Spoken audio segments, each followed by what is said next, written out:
Olá pessoal, tudo bem com vocês? Aqui quem está falando é o Jean Silvestre. Nós vamos hoje conversar sobre as atualidades da nutrição aplicadas ao cross-training. Vocês vão ver que em alguns minutos, alguns momentos, eu coloquei a palavra cross-training, em outras palavras eu coloquei crossfit.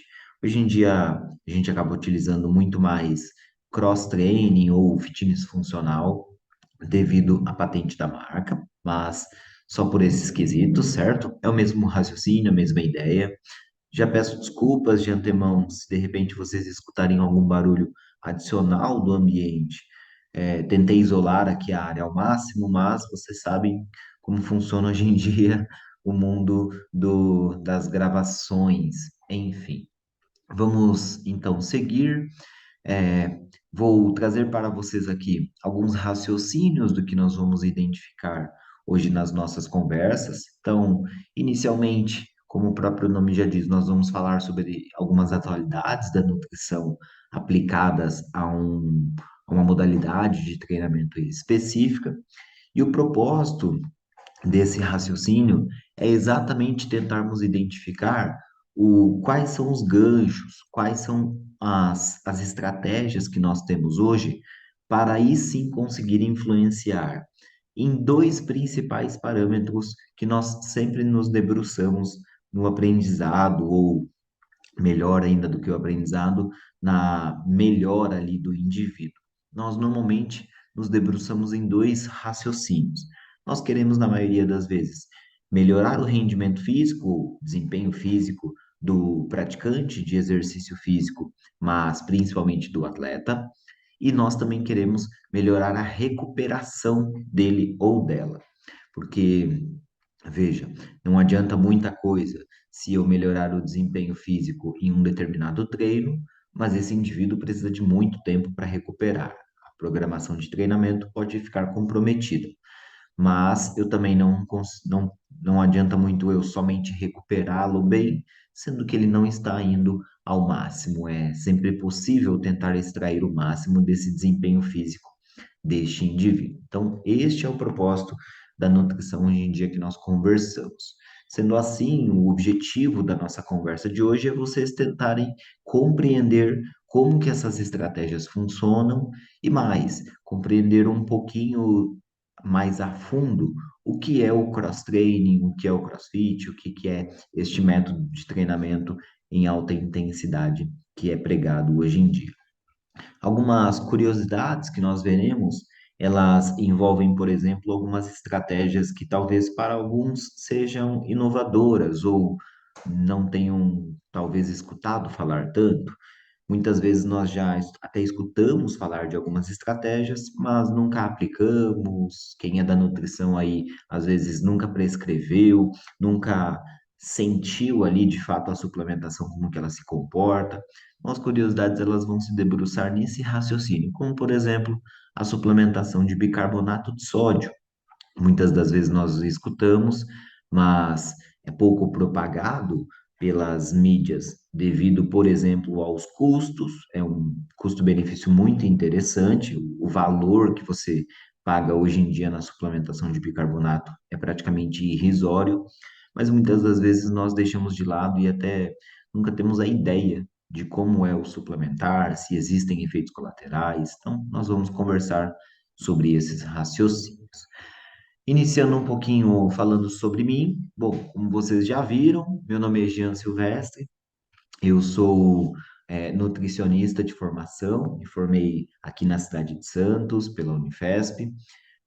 Ainda na graduação, eu comecei a tentar entender um pouquinho melhor algumas coisas, eu fui tentando entender melhor algumas coisas que eu gostava, e uma das coisas que eu gostava muito era de literalmente estudar e tentar explicar isso para as pessoas. Então eu tentava pegar os livros bases que nós estudávamos, como os livros de sistema imune, de fisiologia, Abas, o Guyton, Silverthorne, enfim, pegava os livros bases e tentava explicar isso para as pessoas. Isso foi me instigando cada vez mais, foi criando raiz cada vez mais, e hoje em dia eu olho muito para isso e eu falo assim, poxa, nada melhor do que eu alguém que goste de explicar algo do que ser docente universitário. Acho que é a melhor profissão para explicar algo. E foi em cima disso exatamente que eu fui trilhando a minha carreira, foi em cima disso que eu fui tentando me organizar. Só que, ao meu ver, para você ser docente universitário, você precisa ter duas coisas: a parte acadêmica bem estruturada, com mestrado, doutorado, enfim, se antenando ali da parte de pesquisas, mas também a parte prática. Afinal de contas, se eu não tivesse uma parte prática, provavelmente eu falharia com os exemplos práticos para os meus alunos. Então, eu fui em cima disso. Finalizei o mestrado em nutrição esportiva, estou agora aí do meio para praticamente o final já do doutorado, também com nutrição esportiva. Desde cedo eu trabalho com suplementação, e com nutrição esportiva, desde a época da graduação no meu TCC e na minha iniciação científica. E também tentei linkar algumas práticas, dentre elas, algumas que eu gosto bastante de destacar, o futebol com a base e o profissional da Portuguesa Santista, o voleibol com o Santos, os atendimentos de consultório tradicionais que nós acabamos por fazer com indivíduos fisicamente ativos, com atletas, e também, hoje em dia, onde eu me debruço um pouco mais, que é com o ambiente da musculação, e também principalmente aí com o ambiente do CrossFit, que inclusive é um local ali que até é tema do meu doutorado, foi tema de livros que eu montei. E a gente acaba também, o foco, o grande foco meu no sentido de ser docente universitário. Então, acabo ali trabalhando em duas universidades hoje em dia, na Universidade Metropolitana de Santos, na Universidade Católica de Santos, no curso de nutrição, e lá na Unimes, na odontologia também. Acabamos por viajar também o país com as pós-graduações, então a gente acaba conversando um pouco mais sobre conteúdos científicos e desde 2017 eu venho aí com o Integral Médica tentando trabalhar com eles a parte de inovação em suplementos alimentares e, consequentemente, também a gente acaba fazendo palestras em cima dos temas, certo? Bom, vamos iniciar ali. Então, eu trago para vocês alguns raciocínios, se ficar interessante para vocês. Tem um e-book que nós montamos há um tempo atrás, eu e a Gisele. Ele é um e-book onde ele fala de as melhores dicas de nutrição para os crossfiteiros. E aí ele traz basicamente 5 dicas para emagrecimento, 5 dicas para aumento de massa muscular. E aí esse e-book acabou rendendo aí mais de 40 páginas. Se você quiser acessar, ele é gratuito, você não paga nada, fique super à vontade. Mas eu organizei ele lá no meu site. Então, lá no meu Instagram tem o site. Este site ele está programado para a venda do livro de início, né? Ele está montado, desenhado para isso, que é o livro de nutrição e de CrossFit que eu tenho. Mas você não precisa comprar, obviamente.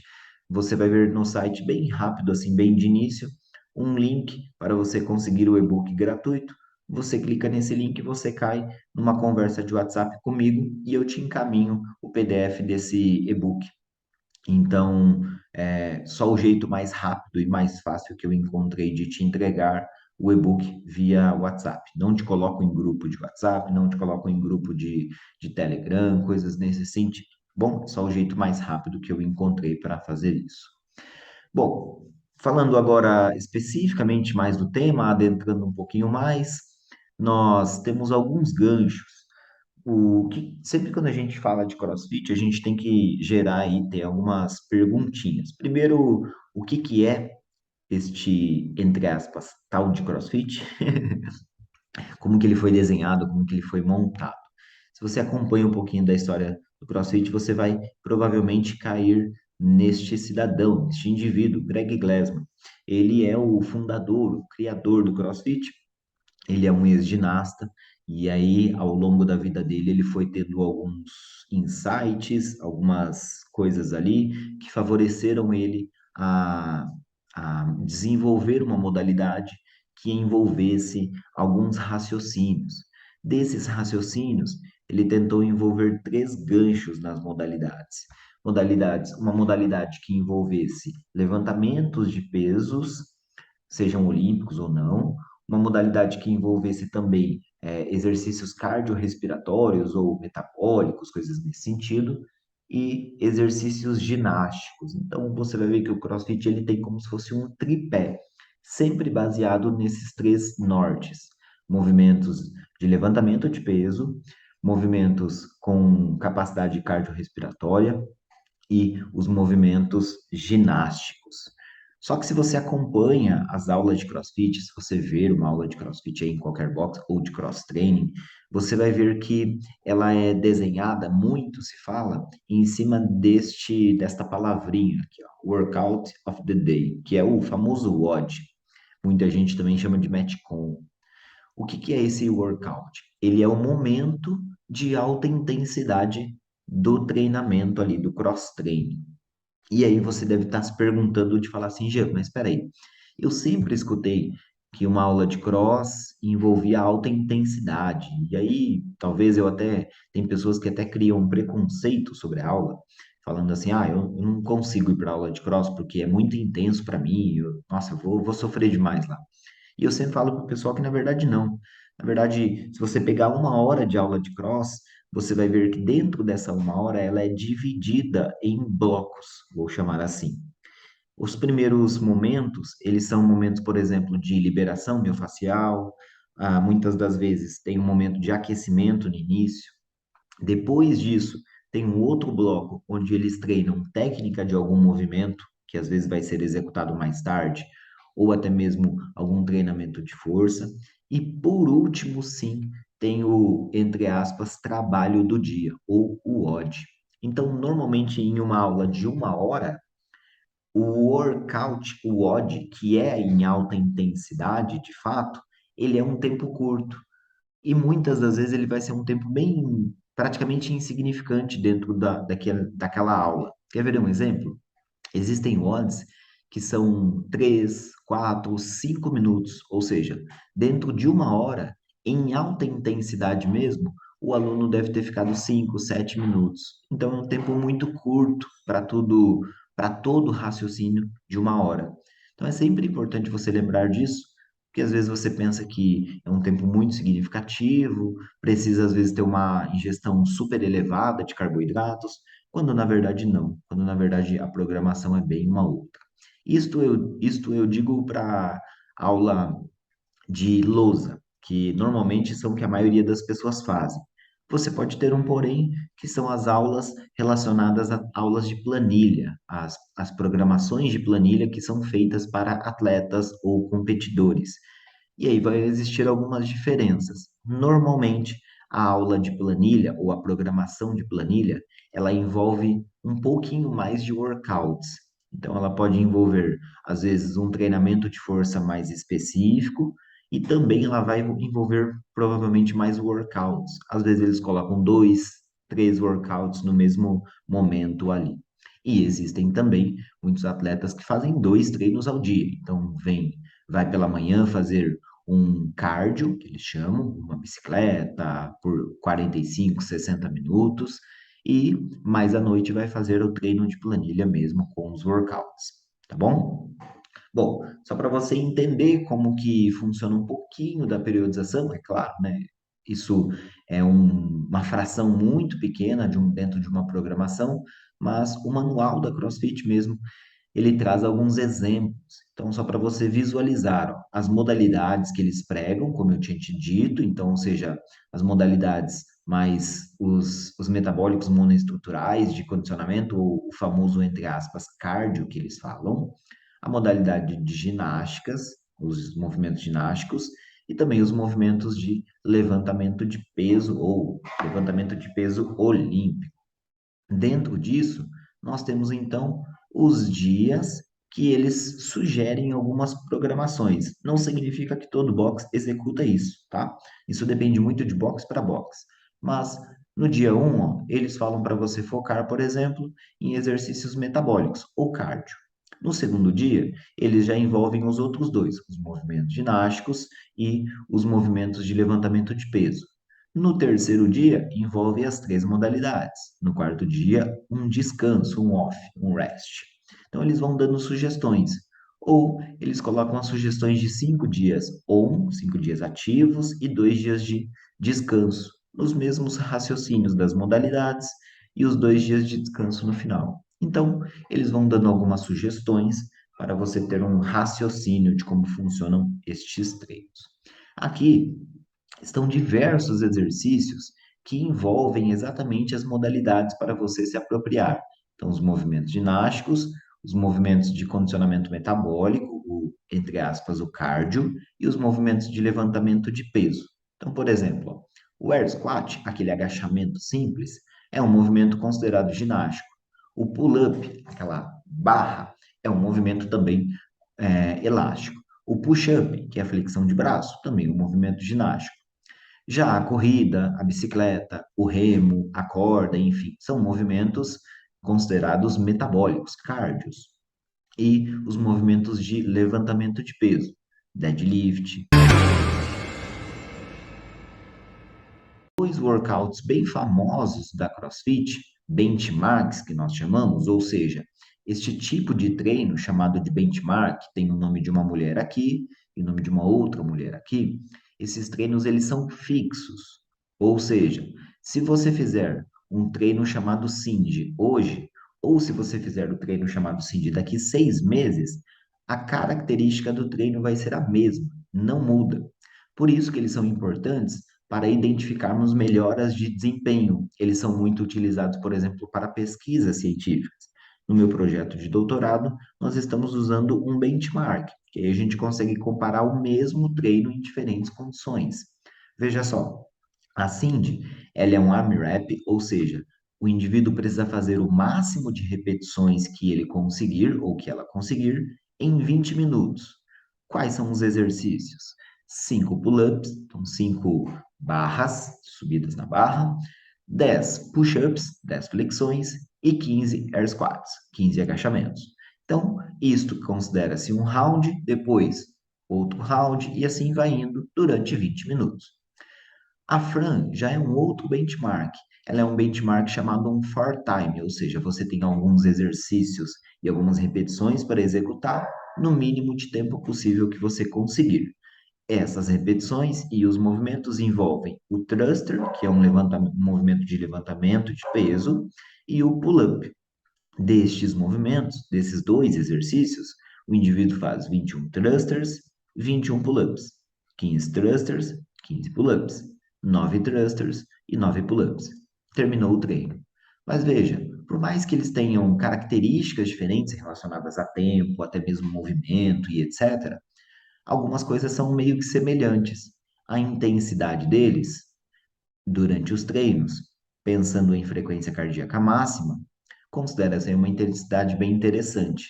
As concentrações de lactato sanguíneo, avaliadas imediatamente pós-exercício, são concentrações interessantes também, ó, 14 milimolar, cerca de 14 milimolar de lactato, ou seja, mostrando aí um grau de intensidade muito interessante desses exercícios. E veja, até mesmo a percepção de esforço dos sujeitos, na escala de 0 a 10, também é uma percepção bem elevada. Ou seja, por mais que os treinos, os WODs, eles sejam no final do treino, eles de fato têm essa característica em pregar que eles sejam intensos, mas eles também se comportam como intensos fisiologicamente no organismo. Parece até um pleonasmo, né? Fisiologicamente no organismo, mas é para você de fato entender que existe o pregar, olha, o exercício precisa ser em alta intensidade, mas às vezes o sujeito não faz em alta intensidade. Aqui não. Aqui a gente consegue identificar que de fato os exercícios são executados em alta intensidade. Tudo bem? Ainda, depois, em 2016, o professor Ramires Shibano e colaboradores, o professor Ramires Shibano, inclusive, que é uma das grandes referências que nós temos no Brasil de cross-training, ele trouxe 2 workouts e ele também, além de mostrar esta alta intensidade pelas concentrações de lactato, ele também mostrou que parece existir também um estresse nessa musculatura, nesse organismo, além da alta intensidade. Ou seja, por mais que sejam treinos curtos, de 10, de 12 minutos, eles podem apresentar um estresse ao organismo, mesmo que curtos. Veja só, produção de citocinas pró-inflamatórias, como por exemplo a interleucina 6, cerca de 197% de aumento para um treino, cerca de 100% de aumento para o outro treino, aumento de citocinas anti-inflamatórias, ou seja, os trabalhos eles vêm tentando mostrar que por mais que sejam treinos curtos, parece que eles são intensos e ainda assim geram estresse ao organismo que nós precisamos nos atentar para, obviamente, voltarmos lá no nosso propósito, que é a recuperação muscular e a melhora desse desempenho durante uma sessão de treino. Assim, a CrossFit ele tenta trazer recomendações de modelos que nós devemos seguir, como, por exemplo, a pirâmide, famosa pirâmide da CrossFit, onde eles tentam pregar quais são os raciocínios. Então, muito além do que nós nos preocuparmos, por exemplo, com o esporte como um todo, com os movimentos ginásticos, eles olham para a base aqui como importante. E a base importante envolve nutrição. Ou seja, não é que a técnica dos movimentos, a intensidade, isso seja desprezível. Longe disso. Mas se o indivíduo falha na nutrição, muito provavelmente ele vai ter prejuízos lá na técnica do movimento, na intensidade do movimento. É isso que o manual da CrossFit estava querendo dizer. Ainda, nós vemos esse raciocínio quando nós vamos para outros trabalhos. Então, avançando aí com os trabalhos, em 2016, alguns pesquisadores mostraram que quando os indivíduos consomem quantidades adequadas ou inadequadas de carboidratos, o rendimento deles pode melhorar ou diminuir. Veja só, ao longo de 5 dias, os indivíduos todos os indivíduos desse estudo seguiram um padrão de ingestão menor do que 6 gramas por quilograma de peso corporal de carboidratos. Todo mundo. Só que depois do quinto dia, eles dividiram. Então, metade do grupo aumentava a sua ingestão de carboidrato. Essa ingestão ficou entre 6 e 8 gramas por quilograma. Já vou mostrar para você o número correto. E uma outra parte do grupo, o grupo chamado de controle, ele continuou ingerindo quantidades menores de carboidratos. E aí, através dos workouts, eles avaliaram os rendimentos. Veja só que interessante. Todo mundo de início, ó, todos eles, antes, eles ingeriam quantidades em torno aí de 3,5, vamos colocar aí como média, de ingestão de carboidratos. Ou seja, não é uma quantidade, pensando em melhora de rendimento, para um atleta, por exemplo, não é uma quantidade tão interessante.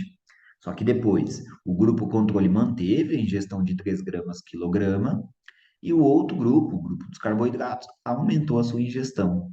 E este aumento pode ter sido um dos indicadores para melhorar o número de repetições que os indivíduos que consumiam carboidratos tiveram em relação, como diferença significativa estatisticamente, em relação ao grupo controle.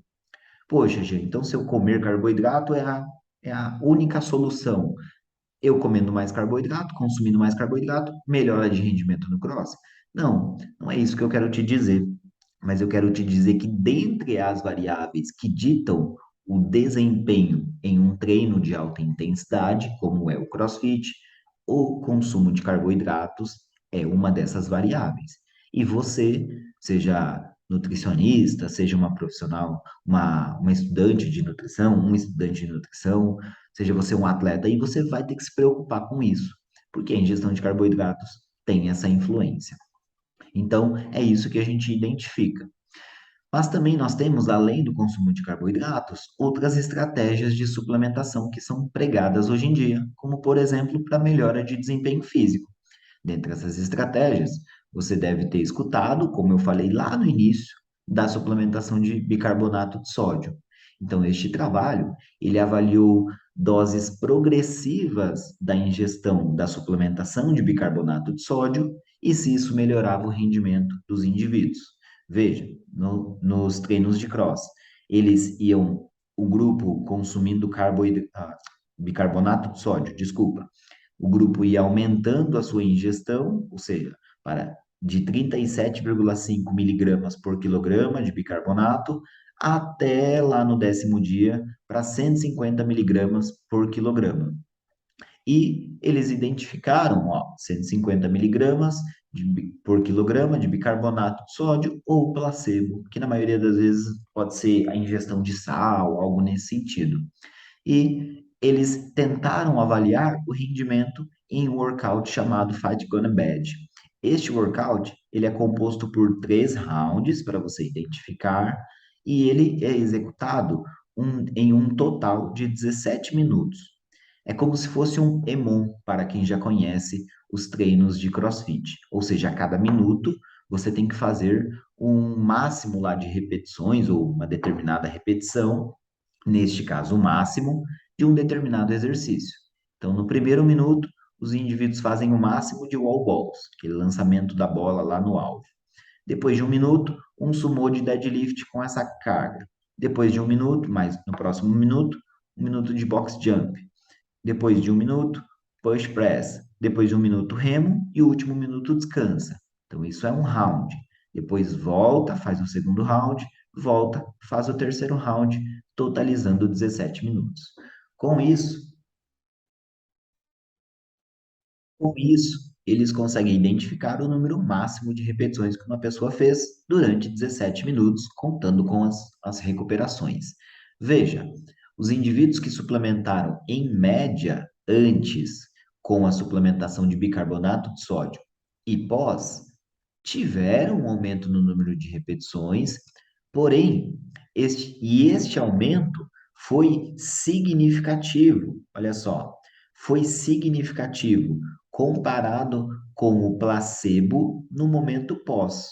Ou seja, essa média aqui, este aumento de repetições do grupo suplementado pós com bicarbonato de sódio foi maior do que esta média para o grupo placebo suplementado pós. Quer dizer que a suplementação de bicarbonato teve um efeito interessante, Gia? Isso, exatamente. Ela teve um efeito interessante, tanto deste momento pós para o pré, com o grupo de bicarbonato de sódio, quanto do pós para o pós comparado com o grupo placebo. Então, quem tomou bicarbonato, no final das contas, se beneficiou um pouco mais de rendimento. Poxa, Jean, mas a melhora nem foi tão grande, ó. Pois é, mas você tem que lembrar que quando nós tratamos de suplementação, a melhora nunca é de 30, 40, 50%. Isso não existe. Normalmente a melhora de desempenho, ela é de 5, 4%. Ela é em percentual pequena, mas imagina um atleta, se ele tem uma melhora de 5% de rendimento, pode ser que ele faça 2 ou 3 repetições a mais, e 2 ou 3 repetições a mais pode custar um campeonato. Para quem já treinou CrossFit ou quem já acompanhou campeonatos de CrossFit, sabe que 2 ou 3 repetições, dependendo do nível do indivíduo, custa muito caro. Pode ditar se ele pega pódio, pode ditar se ele estará em terceiro ou em primeiro lugar. Ainda, para finalizarmos aqui o raciocínio, eu também recomendo vocês se atentarem com a suplementação de beta-alanina. Hoje em dia é um dos suplementos que nós acabamos falando bastante, porque é um outro suplemento com característica semelhante ao bicarbonato. É um tamponante para melhorar o desempenho. Eu não entrei em muitos detalhes do bicarbonato, até por questões de tempo, mas você vai identificar que tanto o bicarbonato quanto a beta-alanina são tamponantes, mas que agem em locais diferentes. O bicarbonato é no sangue, um tamponante extracelular. A beta-alanina é formando um dipeptídeo chamado carnosina dentro do músculo, então sendo um tamponante intramuscular ou intracelular. E hoje nós já temos diversos trabalhos com suplementação de beta-alanina mostrando resultados em diversas modalidades, como judô, em futebol, em basquete, enfim, nós temos vários e vários raciocínios com essa suplementação de bicarbonato. Só para você, desculpa, com beta-alanina. Só para você ter ideia das diferenças, lá, por exemplo, bicarbonato foi 150 miligramas. Quando nós tratamos de beta-alanina, olha só, a gramagem, a dosagem já aumenta consideravelmente, mas ela tem o seu lado benéfico comparado com o bicarbonato. que ela não traz alguns efeitos colaterais mais prejudiciais. Aqui nós só temos a parestesia, mas ao mesmo tempo ela tem o seu lado negativo, de que ela precisa de uma suplementação mais crônica. Já o bicarbonato, você vai identificar depois nos estudos que ele é uma suplementação mais aguda. Então sempre vão ter os seus poréns, os seus entes, os seus raciocínios, melhor dizendo, sobre as estratégias. Bom, esse era o conteúdo que eu queria trazer para vocês. Agradeço muito, muito obrigado. Se precisarem, está aqui o meu contato. Qualquer dúvida que vocês tiverem, fiquem à vontade sobre me chamar lá. Espero que tenham aprendido, mesmo que seja num tempo curto, mas que tenha despertado a curiosidade de vocês para que de fato aí vocês consigam se estudar um pouquinho mais, avançar um pouquinho mais com os raciocínios e conseguir aí ter mais ideias e mais estratégias de hoje em dia que a nutrição acaba trabalhando. Muito obrigado, pessoal. Foi um prazer. Até mais. Tchau, tchau.